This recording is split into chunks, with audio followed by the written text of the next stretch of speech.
Bonjour tout le monde, dans cette nouvelle vidéo, on va parler de 4 principaux axes. Tout d'abord, une définition de l'entreprise. Ensuite, le classement de l'entreprise, comment ça fonctionne une entreprise et finalement, le cycle de vie de l'entreprise.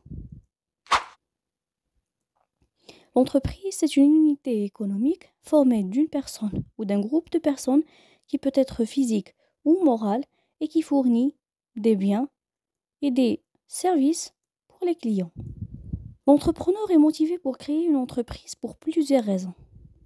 Tout d'abord, sécréter du profit, améliorer ses revenus personnels, se libérer de la dépendance salariale et enfin conquérir un pouvoir. L'objectif ou la finalité derrière la création de cette entreprise varie selon plusieurs cas.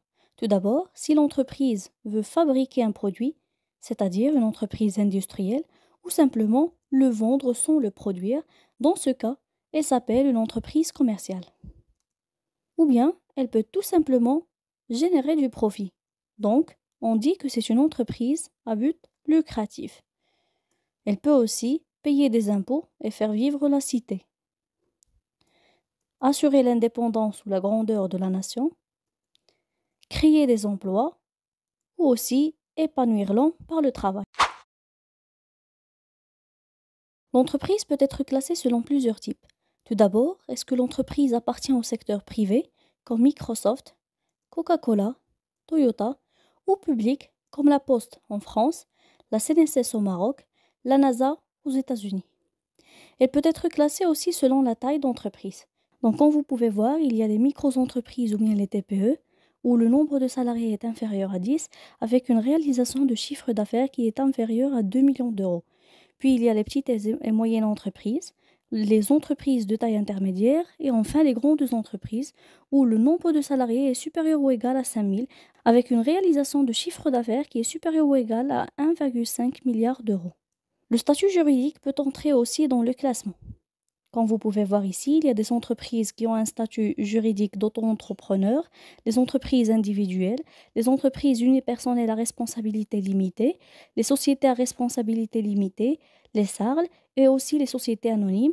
Bien évidemment, il existe d'autres types de statuts juridiques. Notez bien que le classement d'entreprise selon la taille et le statut juridique diffère d'un pays à l'autre. On peut trouver aussi un classement selon le secteur d'activité. Est-ce que l'entreprise appartient au secteur primaire, secondaire ou tertiaire? Pour assurer un bon fonctionnement de l'entreprise, l'entité doit principalement contenir les différents départements. Le département de fabrication ou de production, le département comptable et financier, le département marketing, le département de communication, des services juridiques et des ressources humaines. Dans certains cas, si l'entreprise est de grande taille, elle peut assurer le département R&D, recherche et développement, vu qu'il est très coûteux. Comme vous pouvez le connaître, l'entreprise a un cercle de vie ressemblable plus ou moins à celui des civilisations partout dans le monde. Le cycle commence par une phase de lancement ou de démarrage. Dans cette phase, l'entreprise est nouvellement créée et cherche à établir sa présence sur le marché. Les fondateurs mettent en place les fondations de l'entreprise, définissent leur vision, développent leurs produits ou services et cherchent souvent à attirer des investisseurs ou des financements. Puis, il y a la phase de croissance. Une fois que l'entreprise a établi sa présence sur le marché, elle entre dans une phase de croissance rapide. Les ventes et les revenus augmentent, de nouveaux marchés sont explorés et l'entreprise peut étendre sa gamme de produits ou de services. Ensuite, on trouve la phase de maturité. À mesure que la croissance ralentit, l'entreprise entre dans une phase de maturité. La croissance peut devenir plus intense et la croissance des ventes peut se stabiliser. L'accent est souvent mis sur l'optimisation des opérations, la fidélisation de la clientèle et la maximisation des profits. Et enfin, la phase de déclin ou de désengagement. À un certain stade, l'entreprise peut entrer dans une phase de déclin, où ses performances financières et sa pertinence sur le marché commencent à diminuer.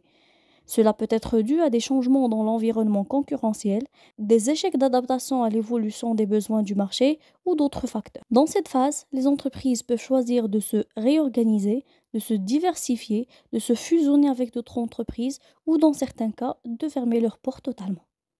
Voilà, c'est tout pour aujourd'hui. Si vous avez des questions ou des sujets que vous voulez mieux comprendre, n'hésitez pas à les poser dans les commentaires. À bientôt!